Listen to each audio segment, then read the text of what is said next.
Mechanical properties of fluids को बारेमा हामी डिस्कस गर्न गएका छौं। यो एउटा नयाँ च्याप्टर हो है। यो चाहिँ फ्लुइड्स भनेर पनि हामी भेटाउन सकिन्छ। फिजिक्समा चाहिँ अब यसको हामी मेकानिकल प्रोपर्टिजहरु चाहिँ हामी बारेमा पढ्छौं फिजिक्समा है। अनि यसको फ्लुइड्सको अब के हुन्छ, अब फ्लुइड्स भनेको हाम्रो के हुन्छ, लिक्विड हैन। लिक्विड स्टेटमा भएकोलाई हामी फ्लुइड भनेपछि लिक्विड भनेकै फ्लुइड है। अब लिक्विड अथवा फ्लुइडको हाम्रो चाहिँ के हुन सक्छ त मेकानिकल प्रोपर्टिज हाम्रो हुन सक्छ। त्यसको प्रेसर हुन सक्छ है। त्यसको प्रेसरको बारेमा हामी पढ्छौं फ्लुइडको है। र अब हामी त्यसैगरी हामी पढ्छौं त्यसको सरफेस टेन्सन हुन्छ हाम्रो है।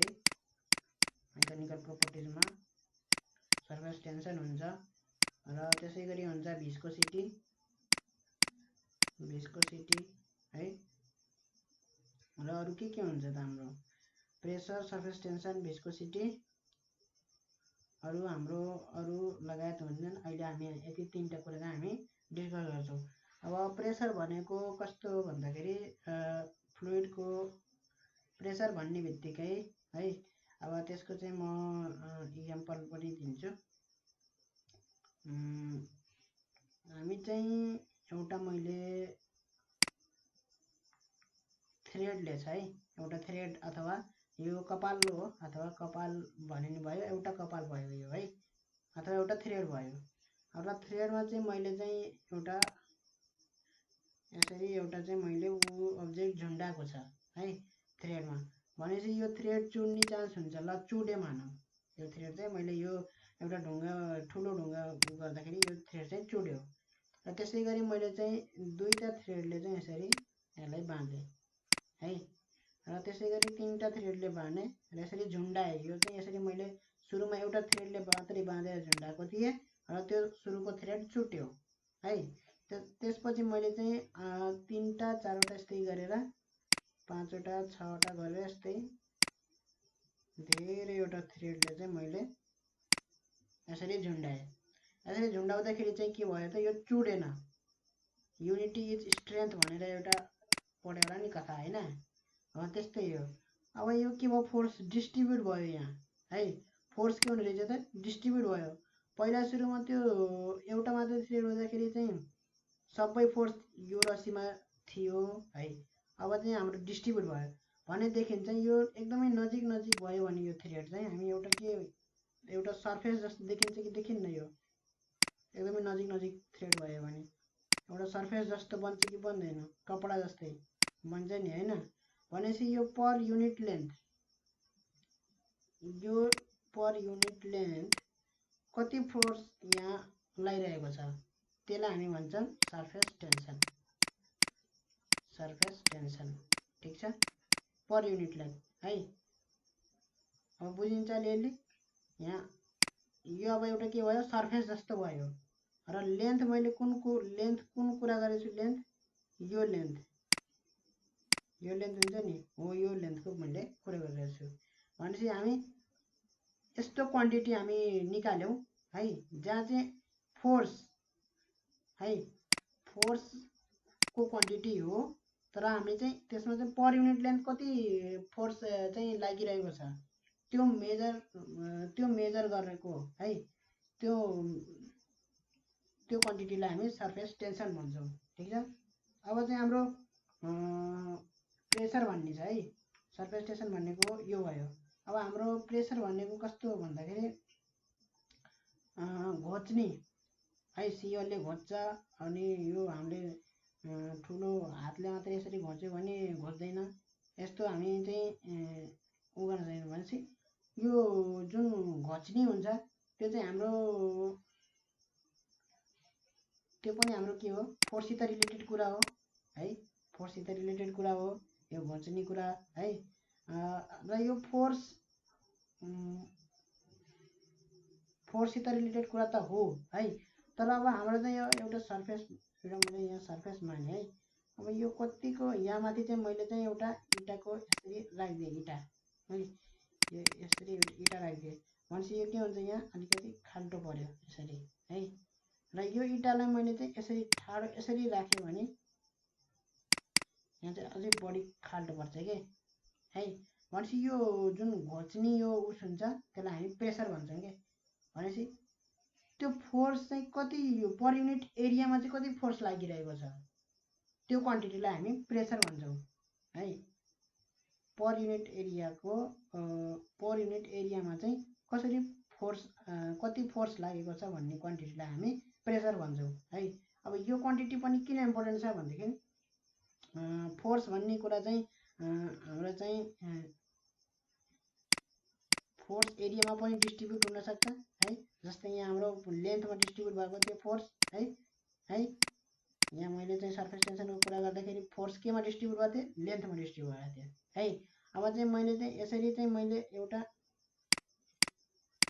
3 डाइमेन्सनली लिए भने यसैलाई 3 डाइमेन्सनली लिए भने हाम्रो के हुन्छ त, सपोज यसरी चाहिँ मैले 3 डाइमेन्सनली यसरी बनाएँ है।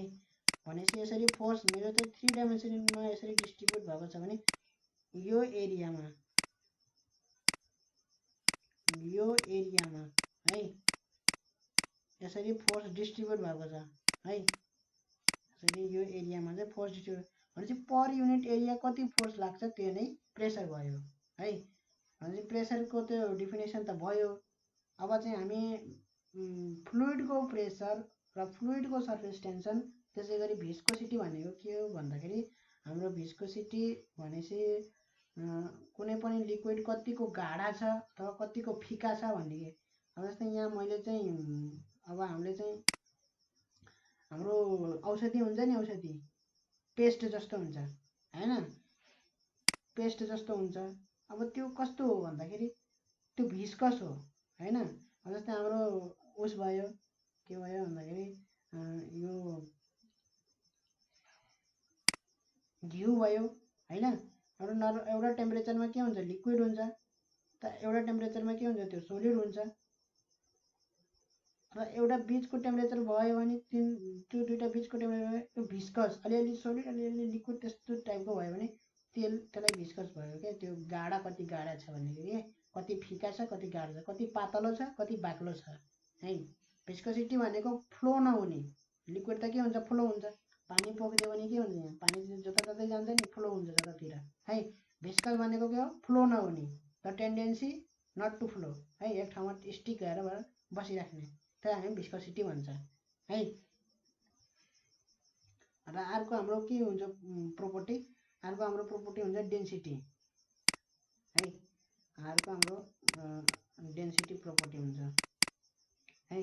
अब डेन्स भन्ने बित्तिकै यो डेन्सिटी भन्ने बित्तिकै डेन्स हैन, कतिको घना छ हैन, त्यो कुरा हुन्छ हैन। भनेपछि त्यो भनेको के हो भन्दाखेरि हाम्रो चाहिँ अब हाम्रो यो जङ्गल चाहिँ एकदमै घना छ भनेको के हो, त्यो ठाउँमा चाहिँ अब एउटा ठाउँमा चाहिँ कति रुखहरू छ के, नजिक कति नजिक नजिक रुखहरू छ हैन। अब उसको कपाल कति घना छ भनेर त्यसको त्यो एरियामा चाहिँ कम एरियामा चाहिँ धेरै कपालहरू छ, त्यो डेन्सिटी भयो के। त्यस्तै हाम्रो अब यसमा चाहिँ हामी डेन्सिटी भन्यो भने हाम्रो चाहिँ फिजिक्समा डेन्सिटी भन्यो भने चाहिँ त्यो भोल्युमभित्र चाहिँ अब एउटा सर्टेन भोल्युममा चाहिँ कति मास छ है, कति मास छ त्यो नै के हो, त्यसको डेन्सिटी भयो हैन। फिजिक्समा चाहिँ यो हो हैन, डेन्सिटी भनेको कति, अब त्यो भोल्युमभित्र चाहिँ कति कति मास छ। अब जस्तै हाम्रो रुई लियो भने के भयो, डेन्सिटी कम डेन्सिटी हुन्छ, त्यो भोल्युम मात्रै धेरै हुन्छ, मास के हुन्छ, थोरै हुन्छ, मास त हुँदै हुँदैन है। त्यस्तै हो। अब यो हाम्रो सोलिडमा के हुन्छ, सोलिड भयो हैन। अब आइरन डेन्सिटी छ कि आइरनको बढी डेन्सिटी हुन्छ कि यो उसको डेन्सिटी हुन्छ, यो कप्परको हैन, त्यो कसरी थाहा हुन्छ। त यसमा चाहिँ के भयो, अब दुइटै सोलिड, अब दुईटा सोलिड छ हैन। जेनरली कुरा के हो भन्दाखेरि हाम्रो ग्यास भन्दा डेन्सिटी त के हुन्छ, लिक्विड हुन्छ हैन। ग्यास भन्दा के हुन्छ, ग्यासको मोलिकुलहरू टाढा टाढा हुन्छ हैन। त भोल्युमभित्र के भयो, कम मास भयो, त यो के भयो, कम डेन्सिटी भयो हैन। त्यस्तै हाम्रो लिक्विडमा के हुन्छ, लिक्विडमा अलि नजिक नजिक हुन्छ, मोलिकुलहरू नजिक नजिक हुन्छ, त के भयो, भोल्युम त्यही भोल्युमभित्र अलि धेरै मास हुने भयो ग्यासको तुलनामा, त यो अलिकति के भयो, बढी डेन्सिटी भयो।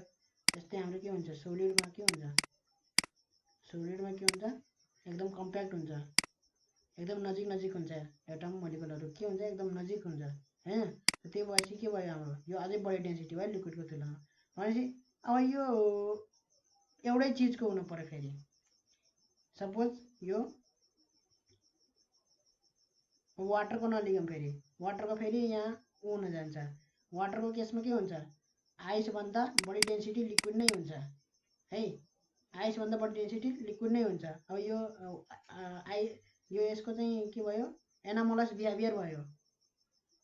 वाटरको केसमा यो के भयो एनामोलस बिहेभियर भयो है। तर अरू केसमा के भयो जस्तै अब फलाम भयो, फलामलाई पिघ्लायो, पिघ्लाएर के भयो मेल्ट लिक्विड बनायो है, मोल्टन बनायो लिक्विड। त त्यसमा के भयो डेन्सिटी फलामको केसमा के भयो सोलिडको डेन्सिटी बढी भयो पिघ्लाएर लिक्विड भन्दा हैन। अब ग्यास त गराउन सकिँदैन फलामलाई, आइरनलाई ग्यास बनाउन सकिँदैन। अब त्यो कुरा मैले किन भनेको भन्दाखेरि एउटै चिजको हुनुपर्छ भन्ने कस्तो भन्दाखेरि अब चाहिँ मैले चाहिँ वाटरलाई उसित कम्पेयर गर्न मिलेन के। जस्तै अब वाटरको आइस भयो है सोलिड, यो पनि सोलिड भयो, यो के भयो आइरन भयो, आइरनको पनि मैले सोलिड लिएछु हैन। अब दुइटै सोलिड लिएछु तर यो फरक के भयो आइस र यो चाहिँ के भयो H2O मोलिकुल भयो, यो चाहिँ आइरन, आइरनको के हुन्छ एयु हैन। यसमा चाहिँ एयु को एटम छ, त्यो के हुन्छ हेभी हुन्छ, एटमै हेभी हुन्छ। एउटा यसको एटम र यसको एउटा H2O को फेरि के भयो मोलिक्युल है। यो के भयो यो प्योर सब्स्टेन्स भयो हैन। आइरन भनेको आइरन एटमले मात्रै बनेको हुन्छ हैन, यसमा अरू एटम हुँदैन, आइरनको मात्रै एटम हुन्छ। त आइस भनेको वाटर भयो, वाटर भनेको के भयो यसमा हाइड्रोजन प्लस अक्सिजन त्यो मिलेर एउटा मोलिकुल बन्छ र त्यो मोलिकुल हुन्छ सबै है। त्यो मोलिकुल हेर एउटा मोलिकुलमा के हुन्छ एउटा अक्सिजन हुन्छ एटम र दुईटा हाइड्रोजन एटम हुन्छ, यसरी चिप्केर बसेको हुन्छ। र यस्तै थुप्रै मोलिकुलहरू हुन्छ है, थुप्रै यस्तै मोलिकुलहरू